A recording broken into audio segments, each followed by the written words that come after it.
하나님의 말씀은 마태복음 27장 24절로 26절까지 말씀입니다. 빌라도가 아무 회음도 없이 도리어 밀란이 나려는 것을 보고 물을 가져다가 무리 앞에서 손을 씻으며 가로되 이 사람의 피에 대하여 나는 무지하니 너희가 당하라.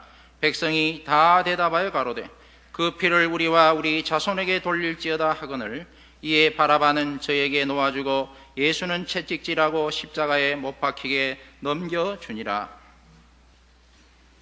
예수님께서 왜 십자가를 지셔야만 했느냐 하는 문제에 대한 일종의 부정적인 반증으로 우리는 베드로의 3번에 걸친 부인이나 가롯 유다의 배신이나 또 빌라도의 타협하는 모습들을 살펴보았습니다. 저들은 다 그 마음에 양심이 있고 의를 알며 선한 소원이 있었지만 다 지키지 못했던 인간 모두가 가지는 치명적인 결함을 확인해 준 것입니다. 우리 로마서 7장 24절에서 본 바와 같은 오라나는 곤고한 사람이로다 이 사망의 몸에서 누가 나를 건져내랴 라는 그런 비명을 지를 수밖에 없고 그 문제를 해결할 수 있는 사람은 아무도 없고, 그래서 예수님은 정치적 해결자가 아니라 십자가를 지셔서 우리 마음에 이 뿌리 깊은 죄악된 본성을 제거하는 그런 일로서 메시아직을 수행할 수밖에 없었다, 이렇게 소개드렸습니다. 오늘은 그 세 사람의 부정적인 증거 말고 이제 예수님의 십자가 사건으로 어떻게 사람이 변했고 무엇이 해결됐는가 하는 적극적인 예를 들려고 합니다. 그 대표적인 사람이 이제 사도 바울입니다. 사도행전 9장에 가보십시다. 사도행전 9장 1절 이하에 이제 바울의 회심을 결과시키는 그 역사적인 사건이 기록되어 있습니다. 사울이 주의 제자들을 대하여 여전히 위협과 살기가 등등하여 대제사장에게 가서 다메섹 여러 회당에 갈 공문을 청하니 이는 만일 그 돌을 쫓는 사람을 만나면 물론남녀하고 결박하여 예루살렘으로 잡아오려 함이라. 사울이 행하여 다메섹에 가까이 가더니 호련히 하늘로서 빛이 저를 둘러 비추는지라. 땅에 엎드러져 들음에 소리서 가라사대 사울아 사울아 네가 어찌하여 나를 핍박하느냐 하시거늘 대답하되 주여 니시오니까. 가라사대 나는 네가 핍박하는 예수라. 네가 일어나 성으로 들어가라. 행할 것을 네게 이를 자가 있느니라 하시니 같이 가던 사람들은 소리만 듣고 아무도 보지 못하여 말을 못하고 섰더라. 사울이 땅에서 일어나 눈은 떴으나 아무것도 보지 못하고 사람의 손에 끌려 다메섹으로 들어가서 사흘 동안을 보지 못하고 식음을 전폐하니라. 여기서 우리는 구원이 무엇인가 하는 일에 대한 아주 가장 근본적인 문제 하나를 이 사건으로 확인합니다. 이 회심하기 전에 바울은 사울이라 일컬음을 받는 이름을 가졌고, 그는 자기의 양심과 신념과 믿음을 따라 자기가 옳다고 생각하고 하나님을 편든다 생각하고 예수 믿는 자들을 핍박하러 다녔습니다. 실제로 그는 스데반을 죽였고 이제 다메섹까지 가서 예수 믿는 자들을 잡아올 작정이었습니다. 그런데 거기 예수님께서 나타나십니다. 그를 심판하기 위해서도 아니고 공격하기 위해서도 아니고 그를 구원하러 나타나시는 것입니다. 이 문제의 중요성은 이겁니다. 바울은 당시 자신이 틀렸다는 생각을 꿈에도 한 적이 없고 자신이 신앙적인 문제로 남의 도움이 필요하다는 생각도 하지 않았고 그 도움을 요청하지도 않았습니다. 거기에 이제 예수님께서 개입하시는 것입니다. 기독교라는 것은 근본적으로 하나님의 개입에 의하여 하나님의 의지와 베푸시는 은혜로 말미암아 그 시작과 끝이 있는 종교입니다. 기독교 신앙은 깨우침의 종교가 아니고 하나님의 복주심과 은혜로 간섭하심의 결과인 것입니다.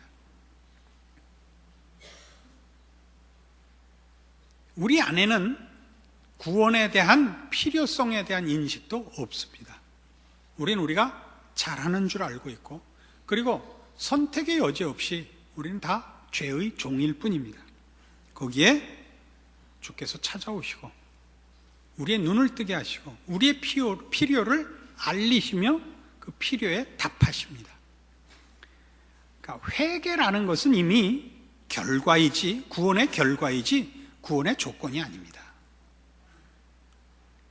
그래서 이런, 지금 우리가 본 바와 같은 이런 사도 바울의 회심은 그에게 이런 고백을 낳습니다. 빌립보서 3장 4절 이하의 말씀에 등장하는 바와 같은 고백을 낳습니다. 이거 중요한 거니까 한번 봅시다. 3장 7절부터 보죠. 신약성경 321페이지입니다. 빌립보서 3장 7절. 그러나 무엇이든지 내게 유익하던 것을 내가 그리스도를 위하여 다 해로 여길 뿐더러 또한 모든 것을 해로 여김은 내 주 그리스도 예수를 아는 지식이 가장 고상함을 인함이라.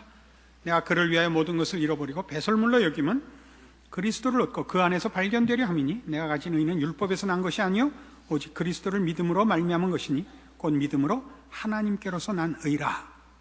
자, 그가 세상에서 가치 있다고 여겼던 모든 것을 해로 여긴답니다. 해로 여긴다. 무가치한 정도가 아니라 손해라는 겁니다. 여기서 표현하는 이 표현은 정확히 오호라 나는 곤고한 사람이로다 이 사망의 몸에서 누가 나를 건져내랴를 우리에게 다시 한번 떠올리게 합니다. 이 문제, 인간이 인간답게 사는 문제, 의와 진리와 거룩으로 사는 문제에 있어서 이 세상이 제시했던 가치들은 아무런 답이 없습니다. 이게 사도 바울이 깨달은 것입니다. 세상의 것들은 오히려 우리를 속이고 우리가 무슨 해답을 갖고 있는 양 그렇게 우리를 속여서 우리를 하여금 진정한 해답을 찾는 일에 오히려 방해가 될 뿐입니다. 여러분, 그 세상의 것들이 얼마나 헛된 것인가를 생각해 보십시오. 여러분이 세상의 것들을 갖고 있어서 여러분 마음속에 있는 이 고백, 누가 이 사망의 몸에서 나를 건져내랴를 해결하는 데 도움이 된 것이 있습니까? 세상의 지위나 지식이나 힘이나 돈이나 그 무엇으로도 사람이 진정한 사람의 그 위치를 지키는 일에 도움이 되는 건 하나도 없습니다. 그럼에도 불구하고 우리는 얼마나 악착스럽게 세상의 것을 가지려고 애를 쓰나 보십시오. 그 애들이 크면서 이렇게 선천적으로 이렇게 무력한 애들이 있습니다. 나가서 싸우면 맞고 들어오는 애들, 싸우면 울고 들어오는 애들. 우리 교육자들 집안에도 그런 애들이 있는데 이렇게 가르친다 그래요. 때려줘 임마. 손으로 안 되면 뭐 망치나 돌 같은 걸로 때려. 나머지는 아버지가 다 책임질게. 나 이름을 밝힐 수가 없어.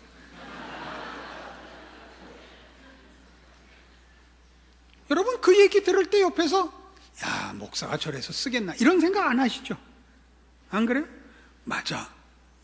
세상에선 맞고 살면 안 돼. 패야 돼. 여러분들도 그렇게 가르치고 여러분들도 그렇게 크고 계십니다. 그래서 그게 무슨 인간의 어떤 고귀함을 지키는 것도 아니고 표현하는 것도 아님에도 불구하고 우리는 다 거기에 사로잡혀 있고, 진정한 고백, 사람이 사람답기 위해서 어떻게 살아야 하는가에 대해서는 우리는 생각지 않고 있고, 신앙인이라는 이름으로도 그 변화와 그 차이에 대해서 관심이 없습니다. 여기서 하는 얘기는 그겁니다. 9절 봅시다. 그 안에서 발견되려 함이 내가 가진 의는 율법에서 난 것이 아니 오직 그리스도를 믿음으로 말미암은 것이니 곧 믿음으로 하나님께로서 난 의라. 그래서 율법을 등장시키는 이유는 이것이 인과 법칙에 의한 것이 아니다 이겁니다. 내 안에 자격이나 조건이 있어서 이 결과를 얻은 것이 아니고 믿음으로 난 것이라, 하나님께서 그렇게 하신 것이라 이겁니다. 그래서 10절 내가 그리스도와 그 부활의 권능과 그 고난의 참여함을 알려하여 그의 죽으심을 본받아 어찌하든지 죽은 자 가운데서 부활에 이르려 하노라. 그래서 죽어야겠다는 것은 세상의 가치에 대한 결별입니다. 그리고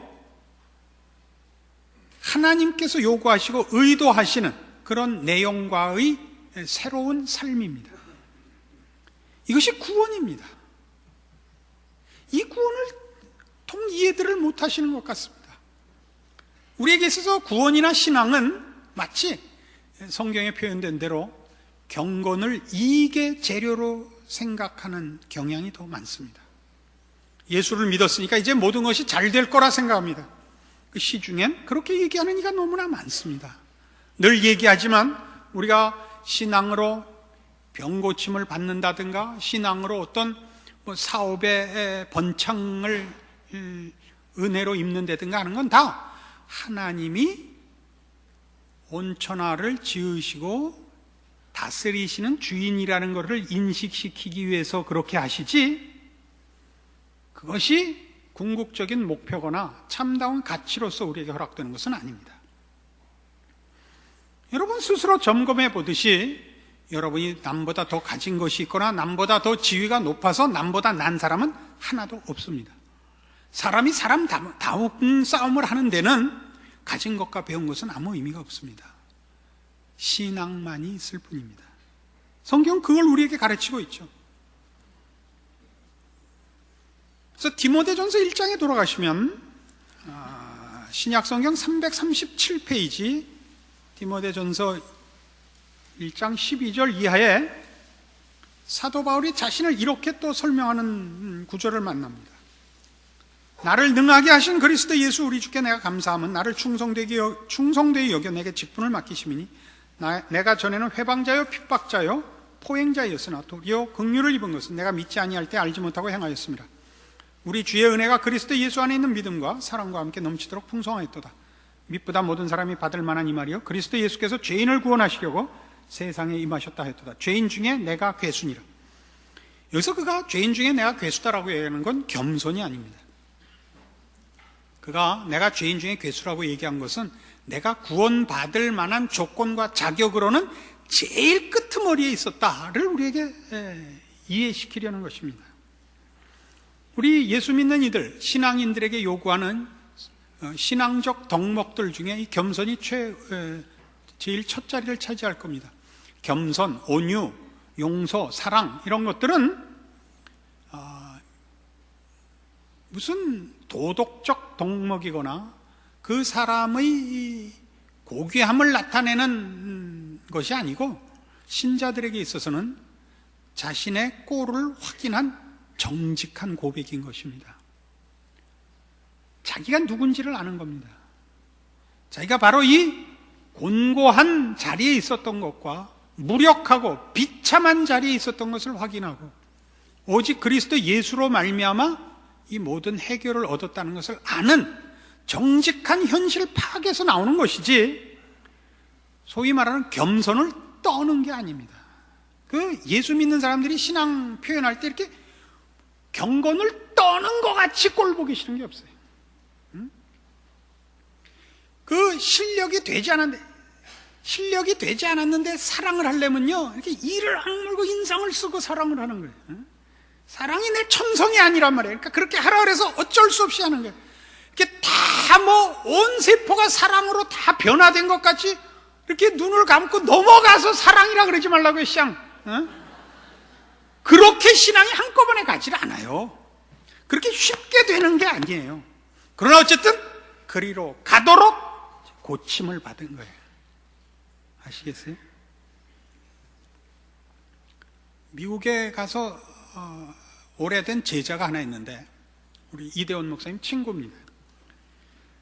한국에 한번 들를 일이 있어서 왔어요. 그래서 하도 오랜만에 들어오는 거라 이제 마중을 나왔고 이제 우리 차로 픽업을 했습니다. 근데 우리 차로 보더니 오로메릭이구나. 이대원 목사 뒤통수한테 딱 때렸더니 오토매틱이구나. 이렇게 딱. 지가 언제부터 바다를 먹었다고 죽을래나? 오토매틱이구나. 외국어 같이 하세요. 영어를 너무 굴리지 마세요. 영어 못하는 건 죄가 아니에요. 무식한 거지. 그래서 16절에 뭐라고 나오나 보세요. 그대로 풀었잖아요. 그러나 내가 긍휼을 입은 까닭은 예수 그리스도께서 내게 먼저 1절 오래 참으심을 보이사 후에 주를 믿어 영생 얻는 자들에게 본이 되게 하려 하심이니라. 뭘 본삼은 거죠? 이것은 너희들에게 조건이 있는 것이 아니다 이거예요. 하나님의 하나님 되심이 증거되는 것이요, 구원이 무엇인가가 증거되는 것이며, 거기에서 우리가 아무 조건이 없다는 건 이것이 100% 은혜라는 것과 함께 자연인이 가지고 있는 것 중에는 영적인 측면에서 볼 때는 아무것도 건질 것이 없다는 얘기라고요. 아무것도 건질 것이 없어요. 전혀 다른 거예요. 신앙인이냐 아니냐는 거는 전혀 다르게 변하는 거예요. 우리 예수 믿는 사람들, 오늘날 한국교회 예수 믿는 사람들은 그 변화가 부족합니다. 신앙인과 자연인의 그 격차가 별로 없습니다. 그래서 이 모든 고백은 내가 얼마나 감격했느냐나, 내가 얼마나 괜찮은 사람이냐나 이런 데로 가는 것이 아니라, 사도 바울의 이 고백은 17절 만세왕 곧 썩지 아니하고 보이지 아니하고 홀로 하나이신 하나님께 존귀와 영광이 세세토록 있어지이다 아멘으로 가는 겁니다. 자, 이것은 다 뭐와 대비되고 있는 것이냐면, 우리 지금껏 얘기하는 로마서 7장 22절 이하의 내용과 대비되고 있는 것입니다. 신약성경 249페이지 로마서 7장 22절, 태껏 언급했던 이 중요한 이 싸움, 이 사망의 몸에서 누가 나를 건져내랴, 이 싸움과 어떻게 구원이 그 해결로서 그 마땅한 자리에 있는가를 볼 수 있습니다. 22절, 내 속사람으로는 하나님의 법을 즐거워하되 내 지체 속에서 한 다른 법이 내 마음의 법과 싸워 내 지체 속에 있는 죄의 법 아래로 나를 사로잡아 오는 것을 보는도다. 오라 나는 곤고한 사람이로다. 이 사망의 몸에서 누가 나를 건져내랴. 갈등을 겪고 있습니다. 선을 행하고 싶어합니다. 그러나 하지 못합니다. 오직 죄를 지을 뿐입니다. 죄의 종일 뿐입니다. 해답이 뭐였죠? 25절, 우리 주 예수 그리스도로 말미암아 하나님께 감사하리로다. 그런즉 내 자신이 마음으로는 하나님의 법을, 육신으로는 죄의 법을 섬기노라. 25절만 놓고 보면 이게 해답인 것 같지가 않잖아요. 내 자신이 마음으로는 하나님의 법을, 육신으로는 죄의 법을 섬기노라. 그럼 앞으로 돌아가면 22절, 23절을 그대로 다시 풀어 쓴 거 아니에요. 내 속사람으로는 하나님의 법을 즐거워하되 내 지체 속에서 한 다른 법이 내 마음의 법과 싸워 내 지체 속에 있는 죄의 법 아래로 나를 사로잡아 오는 것을 보는도다. 그게 그대로 있잖아요. 근데 왜 이게 해결이에요? 예수 그리스도로 말미암아 해결이 됩니다. 어떻게 해요? 8장 1절, 그러므로 이제 그리스도 예수 안에 있는 자에게는 결코 정죄함이 없나니 이는 그리스도 예수 안에 있는 생명의 성령의 법이 죄와 사망의 법에서 너를 해방하였습니다. 율법이 육신으로 말미암아 연약하여 할 수 없는 그것을 하나님은 하시나니 곧 죄를 인하여 자기 아들을 죄 있는 육신의 모양으로 보내요. 육신의 죄를 정하사 육신을 쫓지 않고 그 영을 쫓아 행하는 우리에게 율법의 요구를 이루어지게 하려 하심이니라. 자, 우리는 선과 악의 갈등 속에서 죄악에 언제나 사로잡혀 오는 존재였습니다. 구원으로 말미암아 우리에게 뭐가 생겼습니까? 예수 그리스도께서 우리 안에 들어오시는 겁니다. 예수 그리스도께서 우리 안에 오셔서 뭘 하느냐? 우리를 우리에게 맡기지 아니하시고 주께서 친히 우리가 되시는 겁니다. 우리는 죄와 선 사이에서 죄에게 늘 지지만 예수님께서는 그러실 수 없습니다. 그리스도 예수 안에 있는 생명의 성령의 법은 죄와 사망의 법을 늘 이기십니다. 예수님은 늘 이기십니다. 그분이 우리 안에 계십니다. 나를 위해 있습니다. 이것이 십자가의 결과입니다. 그리고 내가 이 예수의 요구와 내용에 따르도록 요구하며 그 인도하심에 항복하기까지 우리를 놓지 않을 것입니다. 이것이 구원입니다. 갈등은 아직 있죠. 예전엔 갈등이 언제나 실패로 끝났지만 이제는 갈등이 실패로 끝나도 예전하고는 다릅니다. 예전에는 그것이 나의 유일한 선택이요, 그 선택이 내 운명을 결정하지만 지금은 실패하면 예수님이 그럽니다. 거 봐, 내 말 들으랬잖아. 이건 다른 거죠. 우리의 결정들은 우리를 훈련하는 것이요, 우리를 단련하는 것이지 우리를 결정하는 것이 안 됩니다. 우리는 예수님이 결정하십니다. 우리를 놓지 않기로 했습니다. 우리를 승리케 하시기 위해서 들어오셨습니다. 승리할 때까지 아무리 실패하더라도 다시 시킬 겁니다. 그래서 말 들으라는 겁니다. 이것이 신자된 존재입니다. 신자들의 현실입니다. 갈등은 있습니다. 옛날과 동일한 갈등이 있지만 이 사망의 몸에서는 건져냄을 받았습니다. 그때는 그 갈등이 실패로만 가고 그 실패가 끝이기 때문에 절망이었지만 이제는 혹 실패가 있으면 그 실패는 실수입니다. 그것이 운명을 결정하지 않습니다. 이 말을 이해하시겠습니까? 그게 우리들입니다. 그래서 고린도전서 1장에서 이렇게 얘기합니다. 신약성경 264페이지 고린도전서 1장 26절. 형제들아 너희를 부르심을 보라. 육체를 따라 지혜 있는 자가 많지 아니하며 능한 자가 많지 아니하며 문벌 좋은 자가 많지 아니하도다. 그러나 하나님께서 세상에 미련한 것들을 택하사 지혜 있는 자들을 부끄럽게 하려 하시고 세상에 약한 것들을 택하사 강한 것들을 부끄럽게 하려 하시며 하나님께서 세상에 천한 것들과 멸시받는 것들과 없는 것들을 택하사 있는 것들을 폐하려 하시나니 이는 아무 육체라도 하나님 앞에서 자랑하지 못하게 하려 하심이라. 26절에서 이 29절까지 이르는 내용은 이겁니다. 아무도 자기 실력으로 이 사망의 몸에서 헤쳐나온 자는 없다 이겁니다. 하나님께서 우리를 빈부와 유능 무능의 구별 없이 구원하시는 것은 그것들이 조건이 아니라는 뜻이다. 그것으로서 이 문제를 해결하지 않는다는 것을 우리에게 가르치는 것이다. 이게 29절까지 얘기입니다. 그래서 30절 너희는 하나님께로부터 나서 그리스도 예수 안에 있고 예수는 하나님께로서 나와서 우리에게 지혜와 의로움과 거룩함과 구속함이 되셨으니 기록된 바 자랑하는 자는 주 안에서 자랑하라 함과 같게 하려 함이니라. 우리가 예수를 믿음으로 예수께서 뭐가 되십니까? 우리에게 지혜와 의로움과 거룩함과 구속함이 되십니다. 자, 아까 로마서 7장 22절 이하에 있었던 사람은 어떻습니까?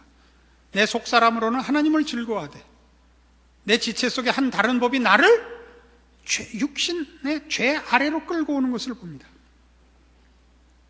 우리 안에 우리를 장악하고 있고 우리를 쥐고 흔드는 주인은 죄입니다.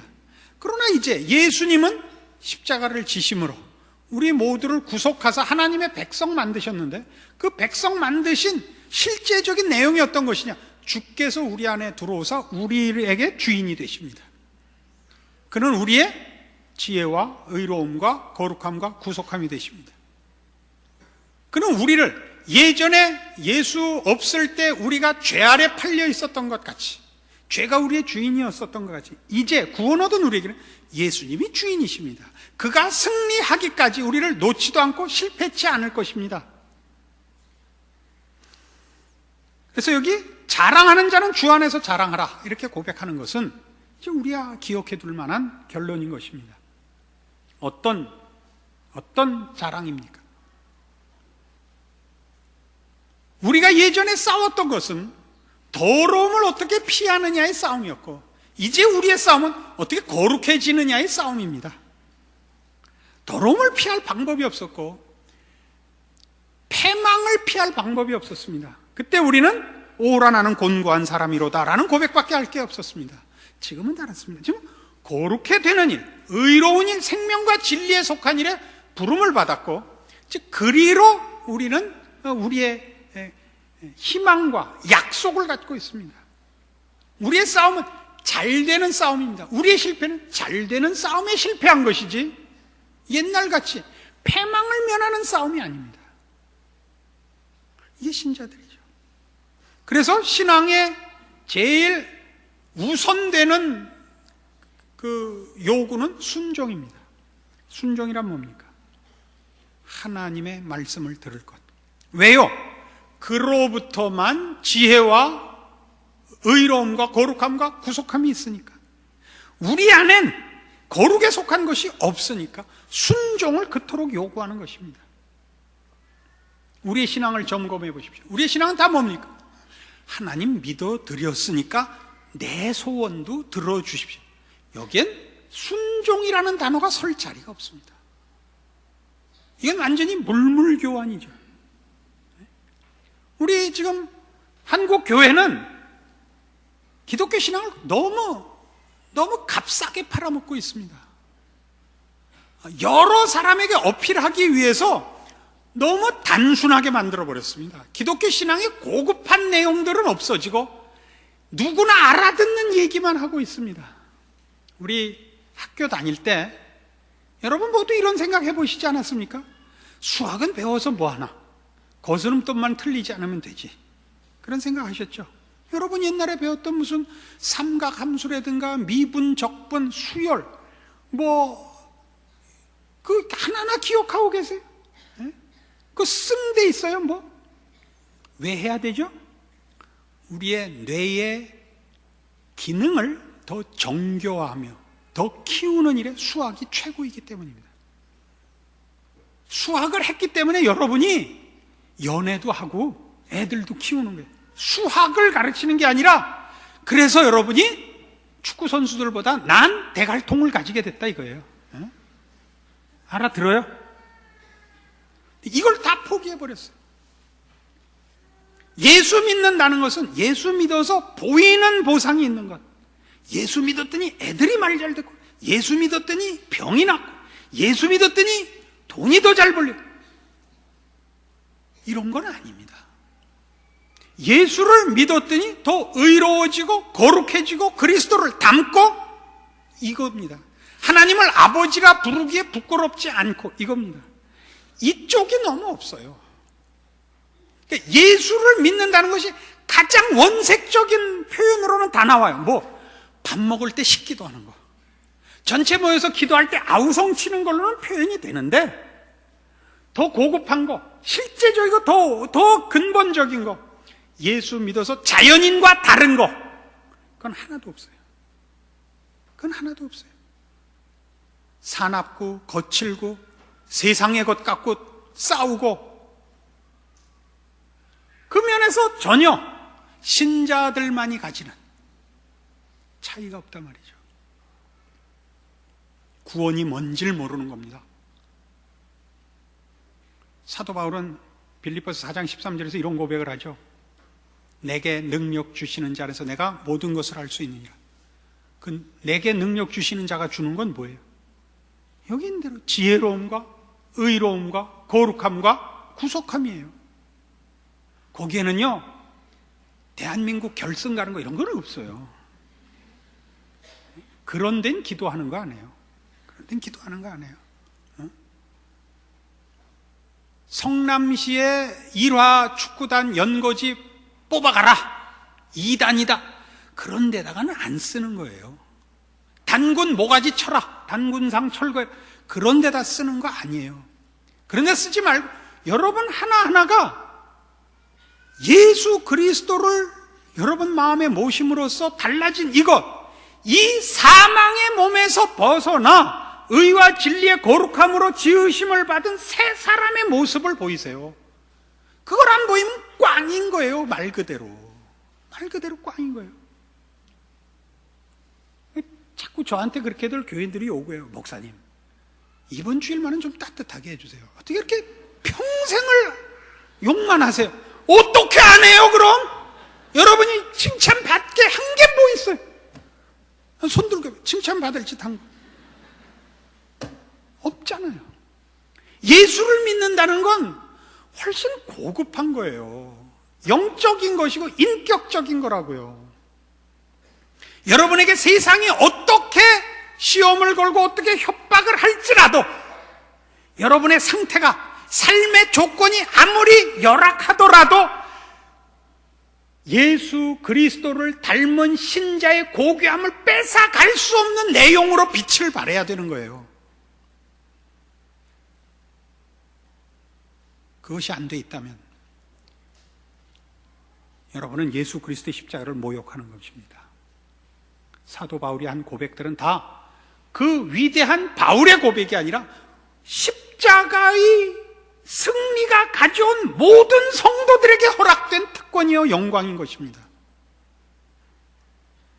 그 사실을 기억하셔서 여러분의 신자된 내용들을 다시 한번 확인하시고 그 자랑과 특권을 놓치지 않는 여러분의 신자된 인생이기를 바랍니다. 기도하십시다. 하나님 아버지, 은혜를 감사합니다. 하나님께서 우리를 그 자녀 삼으시려고 그 아들 예수 그리스도를 십자가에 못 박으시며 이제 그를 우리 안에 보내사 주께서 우리를 지키고 계십니다. 생명의 성령의 법이 사와 사망과 죄에서 우리를 꺼낸 줄 믿습니다. 그 변화, 그 신자된 영광이 우리에게 이제 사무치게 하여 주시옵소서. 우리의 신자된 고백들은 우리를 의와 진리로 부르신 우리 하나님의 거룩하심을 본받는 것으로 가게 하시고 저 세상과 다른 것으로 나타나게 하사 여하한 조건과 삶의 현장에 있든지 하나님의 사람으로 거룩함을 지켜내는 우리 모두의 신자된 승리가 있게 하여 주시옵소서. 예수님 이름으로 기도합니다. 아멘.